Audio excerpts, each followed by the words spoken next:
Olá, bom dia para você que acompanha o Jornal Mídia Max. Você confere imagens do céu de Campo Grande, mais um dia de clima emburrado por aqui, né?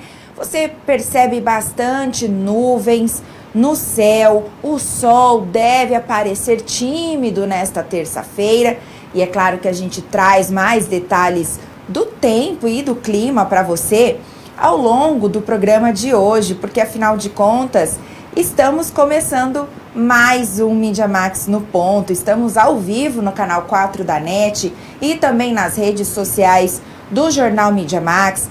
Você encontra os nossos conteúdos no Facebook, no Instagram, no YouTube. E a partir de agora você também confere os destaques noticiosos da capital e de Mato Grosso do Sul. No programa de hoje, você vai ver a repercussão de invasão à fazenda em Sidrolândia. O caso aconteceu no último sábado. A proprietária relatou que funcionários foram algemados com um enforca-gato e que casas foram incendiadas. Os caciques da região afirmaram que a invasão indígena não foi uma decisão coletiva. Nossa equipe foi até Sidrolândia conferir essa situação. Você também acompanha no programa de hoje reunião entre professores da rede municipal de Campo Grande e prefeitura termina sem consenso.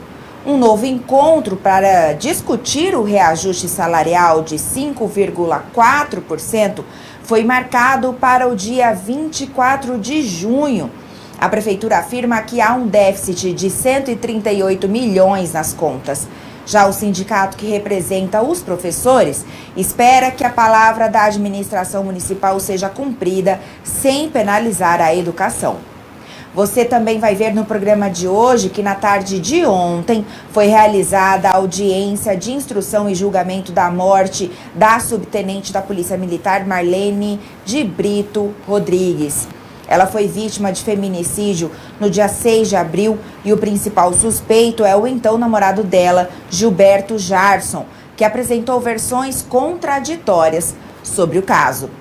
Hoje a gente também traz oportunidades. Se você está sonhando com a aprovação em um concurso público, você vai ver os principais editais previstos ainda para 2026 em Mato Grosso do Sul. E também conferir dicas sobre como aumentar as suas chances de aprovação. E também tem oportunidade para quem quer comprar itens como celulares e perfumes no precinho. O Instituto Isaac está promovendo um bazar com produtos doados pela Receita Federal em Campo Grande, no Armazém Cultural. A gente vai trazer os detalhes para você. Continue por aqui, viu? Porque tem muito mais hoje no Mídia Max no ponto.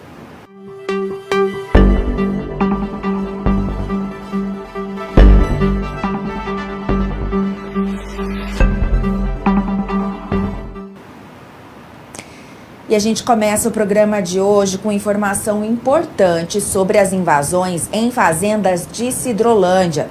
Caciques de Mato Grosso do Sul afirmaram ontem, na segunda-feira, que a invasão ocorrida no sábado não foi uma decisão coletiva da terra indígena Buriti. Conforme as lideranças, a ação teria partido apenas da aldeia Buriti, sem consulta às demais 17 comunidades que integram o território. Nossa equipe foi até Sidrolândia conferir essa situação. Maquinários furtados, funcionários algemados e residência incendiada por indígenas. Foi isso que aconteceu em propriedade rural de Sidrolândia, no sábado 13 de junho. Foi na fazenda São Sebastião da Serra que a situação aconteceu e com exclusividade conversamos com Carla Brito, proprietária do local. A mulher, que preferiu não ser gravada em vídeo, relatou que os invasores recolheram os celulares de funcionários e utilizaram lacres plásticos, conhecidos como enforca-gato, para manter os homens algemados. Carla afirma que os invasores teriam cometido pequenos furtos e levado máquinas para uma fazenda vizinha, além de terem incendiado 2 residências que pertenciam aos funcionários, na sede da fazenda, um galpão e um barracão de máquinas da propriedade. O Mídia Max esteve no local 48 horas depois do ocorrido no sábado, mas o clima ainda é de tensão. E por isso a gente grava a passagem aqui de Sidrolândia, cidade que corta o trajeto até o local do ocorrido. Após o ocorrido, toda a ação foi registrada individualmente em boletim de ocorrência pela dona da propriedade e pelas vítimas mantidas em cárcere. Equipes policiais fazem ronda no local e devem revezar o policiamento. A Delagro, Delegacia de Combate a Crimes Rurais e a Biegato, assumiu as investigações. E depois desse caso, o Partido dos Trabalhadores se reuniu com os caciques da terra indígena Buriti. Caciques de Sidrolândia e 2 irmãos do Buriti se reuniram após invasão de propriedade rural com indícios de violência em Mato Grosso do Sul. Representantes do território Buriti dizem que cerca de 70% dos líderes indígenas não compactuam com as atitudes, consideradas por eles como isoladas. Toda essa ação, ela leva o nome da TI Buriti, né? Na qual a TI Buriti ela é composta por 18 comunidades, 18 aldeias, 18 lideranças, na qual a ação hoje que está sendo feita, ela está em torno de uma comunidade, a aldeia Buriti. Foi tomada uma decisão isolada, né, na qual não foi tomada essa decisão em coletivo e nenhuma das lideranças que estão aqui, elas estavam sabendo ou foi consultado por essa ação que foi tomada totalmente isolada e a gente não compactua com a forma que foi feito. Isso só está acontecendo devido a uma falta de interesse, né, dos órgãos competentes para que essa demarcação seja feita ou resolvida de uma forma mais rápida possível. Vocês chegaram a entrar em contato com a liderança da aldeia Buriti após os acontecimentos? Não, em nenhum momento nós conversamos, entramos em diálogo ou fomos consultados, né, procurados também pela liderança local. Então não temos nenhum envolvimento dentro dessa ação que foi feita. Quais os próximos passos a partir de agora? O momento é de reflexão, né? E acionar, logicamente, os órgãos competentes para que ações sejam tomadas, para que não possamos ter perdas de nossas lideranças, de nossos indígenas. Nós estamos aqui para cobrar a ação, né? Nós queremos que isso seja resolvido sem percas dentro das nossas comunidades. E o encontro aconteceu aqui em Sidrolândia, que integra o TI Buriti, Território Indígena Buriti, 48 horas depois do acontecimento em terras rurais. A reunião resultou em ata que deve ser encaminhada ao Ministério da Defesa, Casa Civil e Ministério dos Povos Indígenas, com auxílio do deputado federal Vander Loubet, do PT, e também o deputado estadual Zeca, do PT. A gente veio aqui exatamente também para dar todo esse suporte para eles, para daqui a pouco não ser imputado a eles, como a gente já viu de alguns quadros da direita querendo imputar a nós o que aconteceu esse final de semana. Nós não fugimos da nossa responsabilidade de assumir quando nós fazemos, mas nesse caso não tem envolvimento nosso. Nós vamos levá-los para eles entregarem esse documento e pedir para o presidente para acelerar, né, para fazer com que fez em Antônio João seja na aquisição ou numa outra forma, que a gente possa dar segurança e tranquilidade. Nós estamos planejando, né, de formalizar um documento, entregar em mãos do presidente Lula, para que ele tome a ciência de que nós estamos, sim, preocupados, porque já foram perdas de vida, 26 anos se passaram e nós queremos um retorno do governo Lula, né? E agora a gente traz atualizações sobre a negociação entre professores da Rede Municipal de Ensino de Campo Grande e a Prefeitura. Uma reunião foi realizada na manhã de ontem. Já durante a noite, uma assembleia foi realizada pelos professores para votar a possibilidade de greve. Vamos conferir.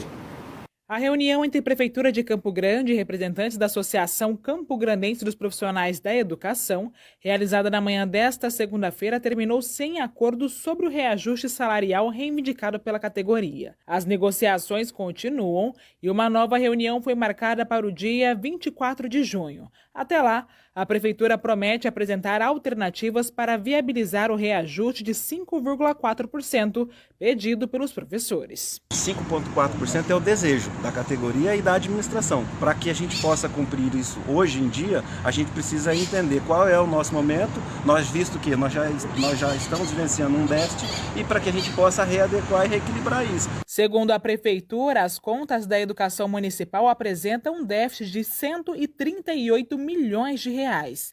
A administração atribui a situação à redução de repasses, como o ICMS e Fundeb, e afirma que precisa readequar o orçamento antes de assumir qualquer compromisso. Já a ACP, que é a Associação Campo Grandense de Profissionais de Educação Pública, defende que o reajuste está previsto na Lei do Piso Nacional do Magistério e cobra o cumprimento da legislação.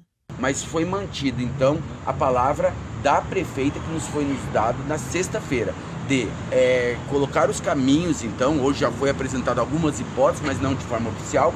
Nós saímos com uma próxima reunião em 10 dias, que será no dia 24 de junho, onde serão apresentadas todas as hipóteses de remanejamento dentro das verbas da educação, para que possa ser concedido, sim, os 5,4% da reposição do piso nacional. Ao jornal Mídia Max, o Fundo Nacional de Desenvolvimento da Educação afirma que Campo Grande recebeu quase 400 milhões e meio da Fundeb neste ano, o que representa um incremento de aproximadamente 3% no exercício de 2026, em comparação com os valores recebidos no ano passado. O reajuste de 5,4% é previsto pela Lei do Piso Nacional do Magistério para a carga horária de 20 horas semanais. A ACP defende que a Prefeitura deveria garantir o cumprimento desta legislação. No entanto, o secretário do governo afirma que os professores da Rede Municipal de Educação já recebem acima deste valor. Apesar de ainda não haver definição sobre o reajuste,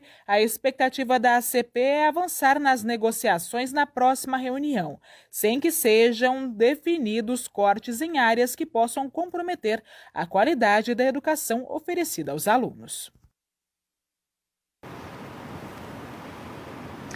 Uma nova reunião deve acontecer no próximo dia 24, na tentativa aí de dar uma solução a esse impasse. E a gente, lógico, que segue acompanhando essa situação e traz as novidades para você no site do Mídia Max. E olha só, no final de semana, motoristas e motociclistas perderam os pneus dos veículos após caírem em um buraco na Avenida Ernesto Geisel. O local tem gerado transtornos à população. Esta imagem, feita no início da noite desse domingo, mostra a quantidade de veículos que estouraram pneus ao passar pelo buraco. Norte-sul, perto da Santos Dumont. É chover, olha o tamanho do buraco. Tem 6 carros parados lá na frente com roda quebrada e pneu cortado. Coloquei uns cones aqui para ver se melhora. Por todo lado tinha veículo estragado. Um quebrado aqui, 2 quebrados depois do semáforo, virando à direita tem mais 2 quebrados. Nossa equipe retornou durante a manhã desta segunda-feira para conferir de perto o que ocorre aqui. Esse aqui é o buraco que fica aqui na Avenida Ernesto Geisel, bem próximo da Rua Santos Dumont, região do bairro Cabreúva, em Campo Grande. Aqui é um transtorno para todos os condutores. Inclusive, na noite passada, pelo menos 6 veículos em alguns minutos estouraram o pneu aqui. Quando chove, como se trata de uma baixada, acumula uma lâmina d'água que impede a visualização do buraco. Já quando não há precipitação, os motoristas conseguem desviar, mas muitos passam muito perto. Inclusive no domingo, uma moça caiu de moto bem aqui. Ela caiu ali, ela caiu de moto ali. Ela caiu, eu fiquei cuidando, né, por causa do carro. Foi tirar ela, mas não pode mexer, né? Além de pneus estourados, há outros tipos de acidente por conta do buraco, que está desse jeito há uns 5 dias. Já teve acidente de carro estourando pneu, o carro bateu na traseira do outro, que eu acho que a pessoa foi frear e bateu na traseira do outro. Eu moro aqui do lado aqui, eu vejo direto acidente aqui. Pelo menos por enquanto, sem a manutenção da via, atenção motoristas. O buraco fica na Avenida Ernesto Geisel, bem perto do cruzamento com Rua Santos Dumont. Não tá fácil conviver com os buracos em Campo Grande. A gente destaca que a chuvarada do final de semana contribuiu muito para esse cenário. Choveu, gente, mais que o dobro do esperado para todo o mês de junho em apenas 3 dias. Então, a gente sabe que esse cenário acaba agravado por causa aí da quantidade de água, né, escorrendo aí, escoando pelas ruas. A gente espera, né, que a solução venha o quanto antes. A gente fica nessa torcida. Falando em clima, falando em chuvarada, falando em enxurrada, vamos dar uma olhada, gente, como que tá o céu de Campo Grande agora? Vamos ver se a gente consegue imagens ao vivo do nosso céu de Campo Grande para saber se o sol já resolveu aparecer por aqui ou não. Ainda tá nublado, parece, né? A gente mais cedo trouxe imagens aí para você conferir como que tá a situação, né, do céu de Campo Grande, bastante encoberto. E agora a gente vai conferir a previsão do tempo.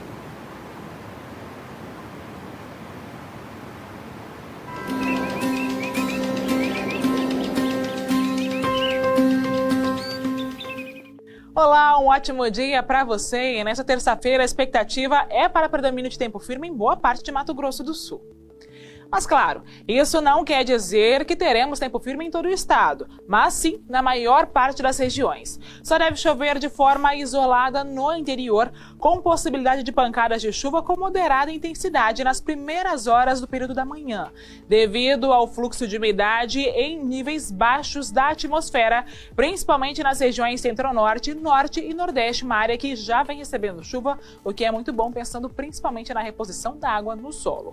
De maneira geral, a chuva deve reduzir em relação aos dias anteriores. Mas olha, atenção, porque ainda há formação de nevoeiros e neblinas com visibilidade baixa para quem acorda na madrugada e sai cedo de casa, viu? Então muita atenção na estrada. E mais, a atuação da massa de ar frio associada à frente fria que avançou no estado no último final de semana mantém ainda as temperaturas mais baixas neste inicinho de semana.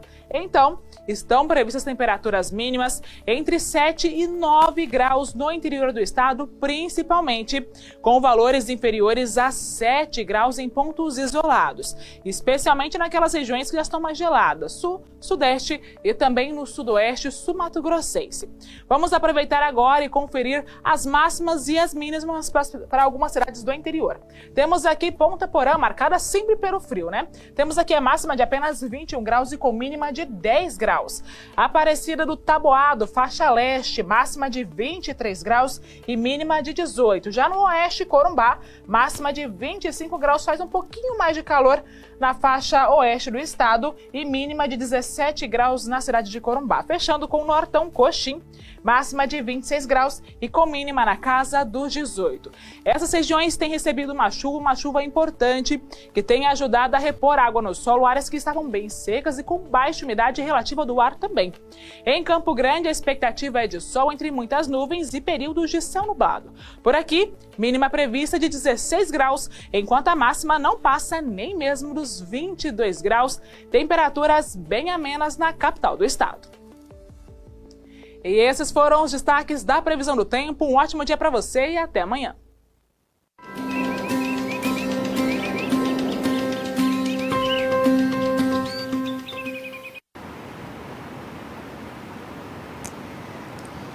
E olha só, na tarde de ontem foi realizada a audiência de instrução e julgamento da morte da subtenente da Polícia Militar, Marlene de Brito Rodrigues. Nossa equipe acompanhou. Vamos conferir. 7 testemunhas de acusação prestaram depoimento durante a audiência nesta segunda-feira sobre o feminicídio da subtenente da Polícia Militar de Mato Grosso do Sul, Marlene de Brito Rodrigues. O acusado do feminicídio, Gilberto Jarson, acompanhou a maioria dos depoimentos. No entanto, o depoimento dele ficou agendado para o próximo dia 13 de julho, quando também serão ouvidas 3 testemunhas de defesa. A defesa está bem confiante, porque o réu vai prestar o seu interrogatório, né? E com isso a gente vai poder extrair muitas verdades e fatos que não foram falados hoje, né? Ele alega que foi um suicídio, né, por parte da vítima, que ela vinha tomando remédio de depressão, fazendo um tratamento e tinha essa intenção de tirar a própria vida faz muito tempo. Ela teria levado a arma para atirar contra a cabeça e ele foi para tomar, né, tentar evitar. Sobre as provas, estamos trabalhando principalmente na perícia, né? No exame residográfico que solicitamos na mão da vítima e na mão do réu, que vai ser apresentado ainda no processo, a autoridade policial não apresentou. E olha só, a semana mal começou em Mato Grosso do Sul, já registrou mais uma morte por chikungunya. Os números preocupam, chegam a 95% do registrado na década em todo o estado. A vítima, um homem de 65 anos, morreu no dia 3 de junho, mas começou a apresentar sintomas no dia 21 de maio.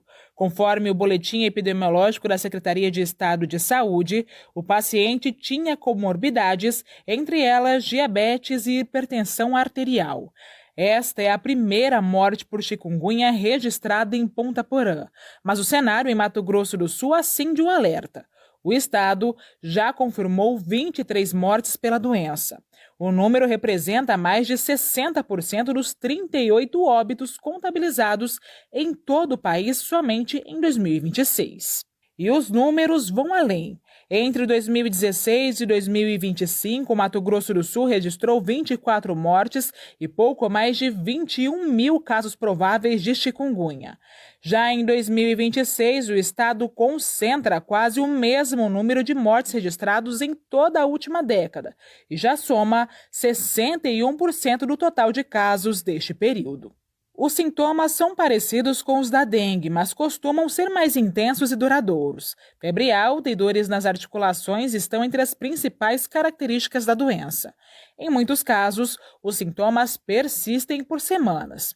E mais da metade dos pacientes pode desenvolver ainda dores crônicas que duram meses ou até anos. A expectativa é de queda no número de casos ao longo de junho. O período mais seco e as temperaturas mais amenas costumam reduzir a transmissão. Mesmo assim, infectologistas alertam para possíveis efeitos a longo prazo da doença e para fatores climáticos que podem favorecer a circulação do vírus antes do fim do ano. Por isso, os cuidados de prevenção seguem essenciais. E agora eu chamo o Rodrigo Santos, que está nas ruas de Campo Grande, vem trazer informação para a gente sobre uma operação deflagrada pela Polícia Federal aqui em Campo Grande. E ele, claro que tem os detalhes para a gente. Bom dia, Rodrigo. Durante a operação Rota Clandestina da Polícia Federal, foram apreendidos aqueles materiais lá, que vocês veem, aqueles veículos. São 2 carros, entre eles um utilitário de luxo, há outros 2 carros menores que foram deixados em outro local, tem aquela van e tem ainda aquele jet ski. Essa operação também contou com o apoio da Receita Federal e foi deflagrada aqui em Mato Grosso do Sul e também no estado de Minas Gerais. No total, foram 14 mandados de busca e apreensão, 13 exatamente aqui em Campo Grande, um em Santa Luzia, no estado mineiro.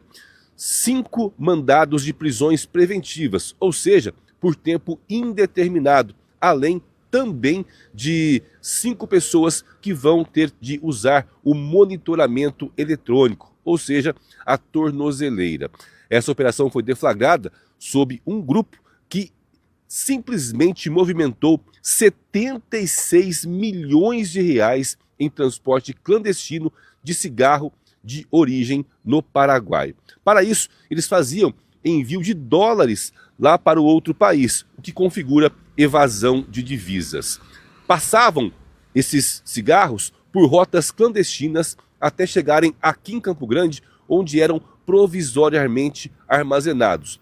Depois, o cigarro seguia para outros estados, entre eles Mato Grosso, Goiás e também Minas Gerais. Olha só, mais uma equipe da Polícia Federal, que está chegando aqui neste momento, inclusive, e você acompanha sempre com exclusividade aqui em MediaMax.com.br, né? Com relação a essa operação, além da evasão de divisas, o grupo também responde por organização criminosa, lavagem de capitais, já que faziam e colocavam empresas em nomes de laranjas, e também vai responder pelo crime de contrabando.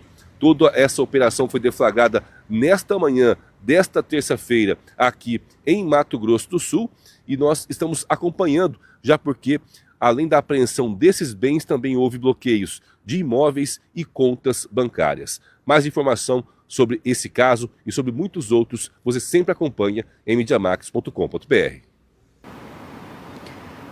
Portanto, aí um esquema milionário, né? Descoberto pela polícia, mais de 70 milhões de reais envolvidos neste esquema, envolvendo também empresas de fachada, pessoas usadas aí como laranja dessas operações. E a gente vai seguir acompanhando esse caso, trazendo os detalhes para você no Jornal Mídia Max, no nosso site. Então basta acessar MediaMax.com.br para você ficar por dentro de todos os detalhes dessa operação e também de outras ocorrências policiais que a gente sempre traz para você no nosso portal. E olha só, agora chegou a hora da gente conferir as notícias de política com o Pauta dos Poderes.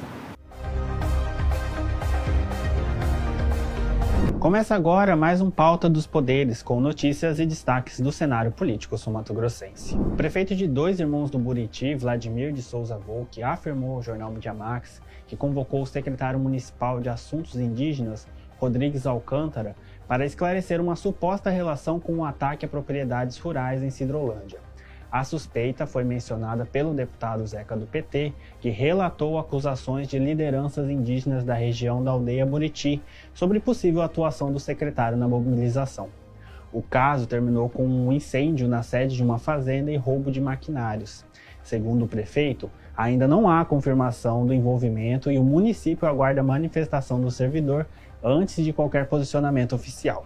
O prefeito afirmou que, se houver comprovação da participação, a conduta será incompatível com o cargo. A Justiça Eleitoral determinou que o deputado estadual João Henrique Catan apresente esclarecimentos sobre um vídeo publicado nas redes sociais com críticas ao governo de Eduardo Riedel e suposto uso de inteligência artificial sem identificação adequada. A decisão, publicada na segunda-feira, negou o pedido de remoção imediata do conteúdo, mas pediu ao parlamentar a comprovação de como a tecnologia foi utilizada e da veracidade das informações divulgadas. Catan terá 2 dias para se manifestar. A ação foi movida pela Federação União Progressista, que alegou propaganda eleitoral irregular e apontou reincidência em casos semelhantes. O desembargador entendeu que, neste momento, não há elementos suficientes para suspender o vídeo, mas destacou que a regularidade do conteúdo ainda será analisada ao longo do processo. A Câmara Municipal de Campo Grande regulamentou o uso do regime de suprimento de fundos e estabeleceu o limite de até R$ 32.700 para pequenas despesas com compras e contratação de serviços, incluindo de engenharia. A medida foi publicada no Dia Grande de segunda-feira e define regras para o uso de recursos destinados a gastos que não possam seguir o processo normal de contratação. O ato também proíbe a utilização de dinheiro para aquisição de refeições, chocolates, balas, bolachas, doces, bebidas alcoólicas, cigarros, achocolatados e itens semelhantes. O suprimento só poderá ser concedido a servidores sem pendências de prestação de contas ou processos administrativos. Também ficam vedadas despesas continuadas, materiais permanentes, contratos já existentes e assinaturas de publicações. Valores não utilizados deverão ser devolvidos aos cofres públicos. A prefeita Adriane Lopes sancionou o reajuste salarial de 4,32% aos servidores municipais efetivos. O aumento será pago de forma escalonada, 2,20% em agosto de 2026 e os outros 2,19% em janeiro de 2027, conforme foi publicado no Dia Grande. A medida contempla os vencimentos base dos cargos efetivos, além de aposentadorias e pensões custeadas pelo município. O reajuste, porém, não se aplica a servidores em cargos exclusivamente comissionados, profissionais do magistério municipal e professores convocados, agentes comunitários de saúde, agentes de combate às endemias e vantagens que não tenham como base o vencimento do cargo. No caso dos professores da rede municipal, a negociação segue em andamento entre a categoria e a prefeitura, com discussão em torno de reajuste de 5,4%. Esse foi o Pauta dos Poderes. Você acompanha essas e outras notícias em mediamax.com.br.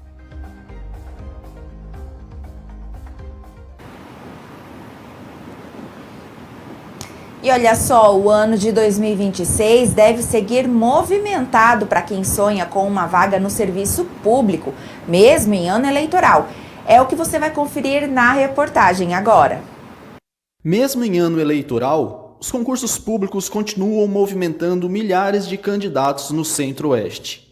Com editais autorizados, bancas em definição e salários que podem passar dos R$ 35 mil, a recomendação de especialistas é clara. Quem quer disputar uma vaga precisa começar a estudar antes da publicação dos editais. Hoje, com certeza, o maior erro do concurseiro é esperar edital abrir. Isso não tem dúvidas. Porque, assim, com um cenário instável econômico no país, infelizmente o salário mínimo é muito baixo, então a procura pelo concurso público aumenta a cada ano. Então, e principalmente no início do ano, tem muita procura nos cursinhos preparatórios, né, inclusive aqui, de alunos que querem se preparar, porque eles estão percebendo que não dá para começar a estudar quando o edital abre. Então, assim, o cursinho oferece turmas extensivas que duram 1 ano e meio de matérias básicas, né? E o aluno tem que se preparar, que nem o exemplo, eu vou falar de língua portuguesa, que é a minha matéria, ele tem que se preparar nesse 1 ano e meio, 2 anos, e quando a banca é definida, a cada banca cobra de uma maneira. Cada banca tem sua peculiaridade, né? Então, aí o aluno aplica todo esse conhecimento em cima da banca, fazendo muitas questões, etc. E o cursinho direciona justamente o aluno para isso. Aí, quando o edital abre, que tem o intensivo, que é aquele preparatório super rápido, é somente uma revisão. Não é a hora de o aluno começar a pensar em estudar, entendeu? Então, assim, o preparo tem que ser cada vez antes, né? Para concursos para o ano que vem, para outro ano, não importa. Tem que começar o mais rápido possível. Quem começa este ano, para o ano que vem, já está meio atrasado. Entre os concursos mais aguardados estão os da educação, tribunais, área fiscal e carreiras policiais. Só em Mato Grosso do Sul, a Secretaria Estadual de Educação prevê 2.000 vagas para professores. A busca por estabilidade e melhores salários tem aumentado a procura por cursinhos preparatórios. Mesmo antes da publicação dos editais, muitos candidatos já iniciam sua preparação.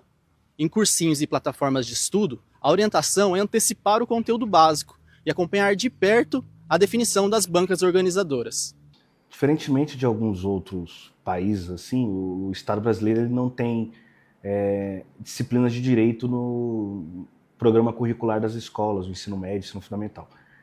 E hoje eu até brinco em sala de aula que todo e qualquer concurso pelo menos tem 2 disciplinas de direito, que é direito constitucional e direito administrativo. Disciplinas como direito, português e raciocínio lógico costumam exigir preparação de longo prazo. A avaliação é que a concorrência aumentou nos últimos anos e elevou também o nível de dificuldade das provas. Está cada vez mais difícil, as notas de cortes cada vez mais altas, porque a pessoa está se preparando cada vez mais. Esse é o segredo. Eu sempre falo para os alunos que o segredo é sentar na cadeira, ler, fazer exercício, estudar. Não existe técnica infalível, não existe... Não, é estudo, é sentar na cadeira e fazer o exercício, ler a legislação que vai dar certo. E chegou a hora da gente falar de Copa do Mundo. Você vai conferir agora a agenda do dia no horário de Mato Grosso do Sul com Gustavo Rei.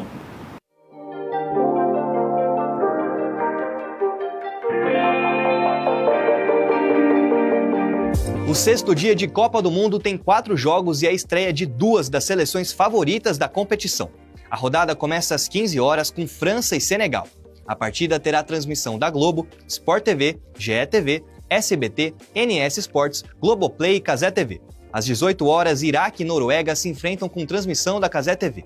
Mais tarde, às 21 horas, é a vez da Argentina, grande rival do Brasil, entrar em campo contra a Argélia em jogo com transmissão da Cazé TV. E para fechar a programação, à meia-noite, já no dia 17, Áustria e Jordânia se enfrentam com transmissão da Globo, Sport TV, Globoplay e Cazé TV. E aí, qual dessas seleções chega mais forte para a estreia? Amanhã eu volto com mais uma agenda da Copa.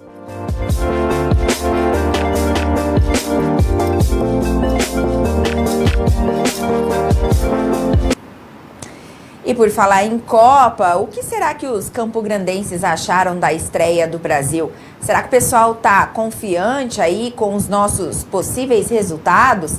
Nossa equipe foi ao centro da capital para descobrir o que o campograndense está achando.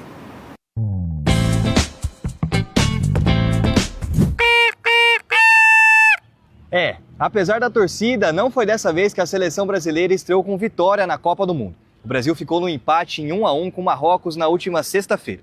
Os campograndenses desanimaram um pouco com o resultado, mas ainda acreditam que o Brasil pode melhorar nos próximos jogos. Achei que o desempenho foi bem abaixo ali, né? Eu acho que tem que mexer muito no time se a gente quiser chegar a algum lugar. Os caras teve muita oportunidade de meio que liquidar a gente ali, mas o empate não tá bom não, acho que foi mais decepcionante pros caras do que pra gente, entendeu? Acho, pelo que foi o jogo, o técnico demorou muito pra mexer, né? E tem que pôr o Endrick, pô, o Igor ali não vai, entendeu? Não sabe o caminho do gol, não. Eu acho que o Casemiro ali, ele tá muito pesado, né? Falou pra caraca, mas tá muito pesado, não deu aquela dinâmica no jogo. O técnico precisa mudar aquele meio ali, a lateral também tá feia e o ataque. Acho que tem que mudar esses lugares aí pra gente chegar a algum lugar. Foi abaixo do que a gente esperava mais, né? Uns 2-1, 3-1 e mais atitude dos jogadores, né?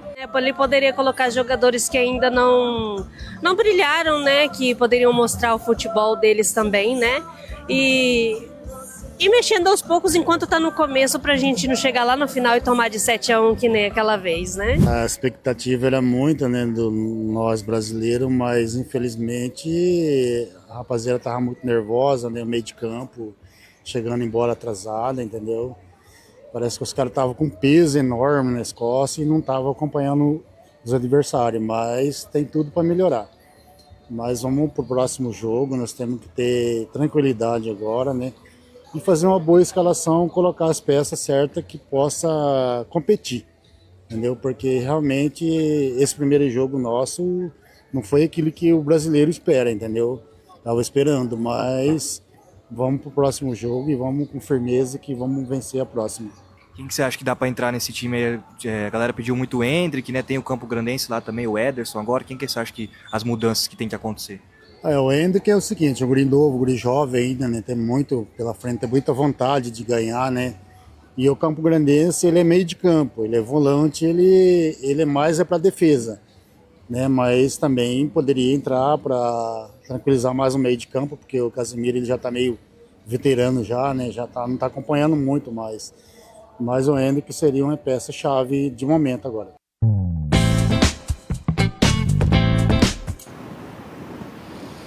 E olha só que legal, gente, o Instituto Isaac está promovendo um bazar com produtos doados pela Receita Federal aqui em Campo Grande. E quem quiser comprar alguns dos itens com um preço mais baixo, tem até amanhã, quarta-feira, para aproveitar esse bazar e a gente traz os detalhes agora. O Instituto Isaac está realizando um bazar aqui na Esplanada, com produtos que vão desde roupas infantis, roupas de frio, até celulares, perfumes e geleias. O bazar terá funcionamento até a próxima quarta-feira, todos os dias, das 9 às 22 horas. Quem passa pela Mato Grosso ou pela Esplanada pode ver as faixas do bazar, que está em sua terceira edição e é feito com o objetivo de obter fundos para o Instituto, que realiza ações sociais para crianças de escolas públicas e regiões carentes. Tudo é o Instituto Isaac, né? A gente trabalha com crianças. O nosso projeto é assim, você entra em contato com a gente pega, a gente leva os brinquedos para você, no caso nas escolas, para os diretores, né? A gente monta lá os brinquedos, as crianças brincam o dia inteiro, sem custo algum, os pais. Nas municipal, no estadual, a gente levou também para Cidrolândia, teve um projeto lá que a gente atendeu. A gente atendeu também Corguinho, a gente atendeu também aquela cidade do Juriarte, a gente levou o projeto lá para eles brincar também, as crianças bem carentes, que é longe e ninguém vai. Mesmo com a chuva, eu vim para dar uma olhada porque algumas peças compensam bastante. Tem algumas calças esportivas, que os valores estão maravilhosos, tem casacos também. Algumas peças ali na parte de perfumes também, valeu a pena. Semana passada eu levei e hoje estou retornando, que eu vou dar uma olhada nessas peças esportivas novamente. Além dos itens doados pela Receita Federal, o projeto faz a captação de recursos com comerciantes parceiros, como geleias, colheres e, dentre eles, itens para quem quer torcer pela seleção brasileira, como chapéus, vuvuzelas e bandeiras. A expectativa da organização do evento é o aumento do público, que foi baixo no início devido à chuva. Muito bacana, né, gente? Importante participar e ainda sair com vários produtinhos no precinho carregado aí de novidades, né? De coisas bacanas aí para levar para casa com um preço bem bacana e ainda fazendo parte dessa corrente de solidariedade, ajudando aí o Instituto Isaac, que faz esse trabalho tão bonito. Olha só, o programa vai terminando por aqui, mas a gente lembra que as informações do Jornal Mídia Max, elas não param. A gente segue no nosso site MediaMax.com.br para você ficar por dentro de todas as informações relevantes do que tem acontecido em Campo Grande, no interior de Mato Grosso do Sul, em todo o Centro-Oeste, Brasil e mundo. É claro que você encontra no Jornal Mídia Max, tá bom? Eu te espero por aqui amanhã, te desejo um ótimo restante de terça e tchau, tchau!